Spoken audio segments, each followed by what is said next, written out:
Hello students, आज हम BSc part second organic chemistry में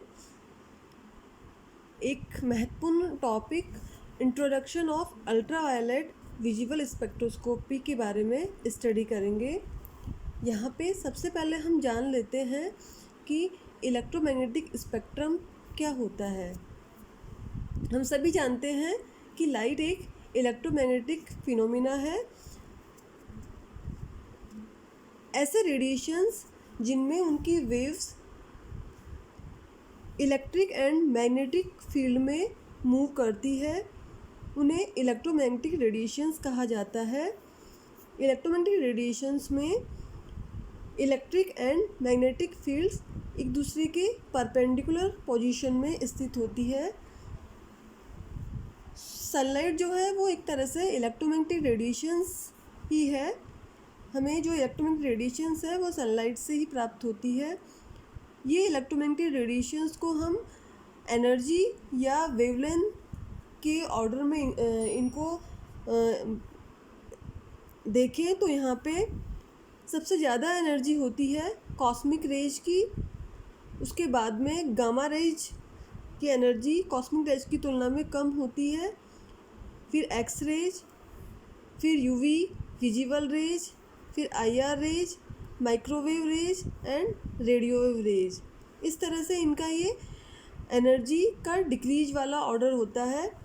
और क्योंकि एनर्जी इन्वर्सली प्रोपोर्शनल होती है वेवलेंथ के, तो अगर एनर्जी ज़्यादा होगी तो वेवलेंथ यहाँ पे कम होगी। तो कॉस्मिक रेज की एनर्जी सबसे ज़्यादा है तो कॉस्मिक रेज की वेवलेंथ यहाँ पे सबसे कम होगी। तो यहाँ पे हमने इलेक्ट्रोमैग्नेटिक स्पेक्ट्रम या इलेक्ट्रोमैग्नेटिक रेडिएशंस तो देख लिया क्या होता है, लेकिन साथ में हम जान लेते हैं कि स्पेक्ट्रोस्कोपी क्या होती है।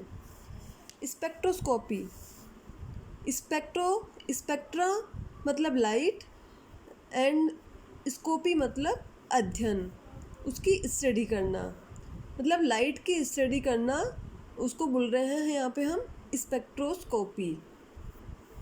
जब किसी भी सैंपल पर किसी भी सोर्स के थ्रू लाइट को पास करते हैं तो यहाँ पे सैंपल में जो एटम या मॉलिक्यूल्स होते हैं उसके थ्रू ये जो लाइट है या जो रेडिएशन है वो एब्जॉर्ब होती है। तो यहाँ पे जब सैंपल में प्रेजेंट एटम या मॉलिक्यूल्स इस लाइट को एब्जॉर्ब करते हैं तो लाइट की यहाँ पे जो इंटेंसिटी है वो डिक्रीज होती है। यहाँ पे जो इंटेंसिटी डिक्रीज हो रही है, इस इंटेंसिटी को हम एक इंस्ट्रूमेंट के थ्रू मेजर करते हैं जिसको बोलते हैं स्पेक्ट्रोफोटोमीटर। तो यहाँ पे इस इंटेंसिटी के बारे में जब हम स्टडी करते हैं तो उस सैंपल के बारे में हमें कुछ इन्फॉर्मेशन मिलती है, उसको बोलते हैं स्पेक्ट्रोस्कोपी। तो यहाँ पे स्पेक्ट्रोस्कोपी सिंपल भाषा में एक ऐसी टेक्निक जिसके थ्रू किसी भी ऑर्गेनिक कंपाउंड के बारे में, ऑर्गेनिक कंपाउंड की मॉलिक्यूलर स्ट्रक्चर के बारे में हमें इन्फॉर्मेशन मिलती है, उसे स्पेक्ट्रोस्कोपी कहते हैं।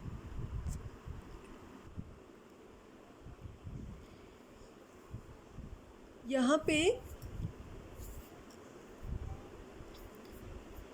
जो इंट्रोडक्शन पार्ट है उसमें हम देखेंगे the word spectroscopy implies that we will use the electromagnetic spectrum to gain information about organic molecules.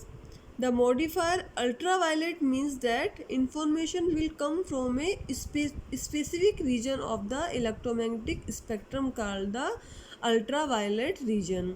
मतलब यहाँ पे जो सोर्स के थ्रू हम रेडिएशंस पास कर रहे हैं उस सैंपल पर, अगर वो रेडिएशंस इलेक्ट्रोमैग्नेटिक स्पेक्ट्रम के अल्ट्रावायलेट रीजन से हो तो उस स्थिति में उस स्पेक्ट्रोस्कोपी को हम यहाँ पे क्या कहेंगे, ultraviolet and visible spectroscopy.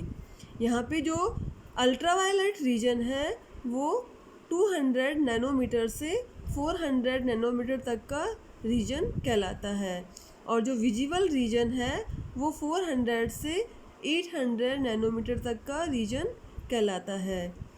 Near UV reason 200 से 400 नैनोमीटर तक का रीजन होता है and far UV region below 200 nanometre तक का रीजन कहलाता है। फार यूवी रीजन में हम जो यूवी स्पेक्ट्रोस्कोपी की स्टडी करते हैं वो वैक्यूम कंडीशंस में करते हैं। यहाँ पे हम जो यूवी स्पेक्ट्रोस्कोपी में सॉल्वेंट यूज ले रहे हैं वो ले रहे हैं इथाइल अल्कोहल एंड हेक्सेन। साथ में यहाँ पे वाटर भी कभी हम सॉल्वेंट के रूप में काम में लेते हैं। यहाँ पे हम तीनों तरह के सॉल्वेंट इसलिए काम में ले रहे हैं क्योंकि यूवी विजिबल रेडिएशन को ये तीनों ही तरह के सॉल्वेंट एब्जॉर्ब नहीं करते हैं। तो यहाँ पे हमें सॉल्वेंट इस तरह के काम में लेने होते हैं जो कि इन रेडिएशंस को एब्जॉर्ब नहीं करे, ताकि हमें उस सैंपल का या उस ऑर्गेनिक मॉलिक्यूल का जो स्पेक्ट्रा है वो हमें सही प्राप्त हो सके।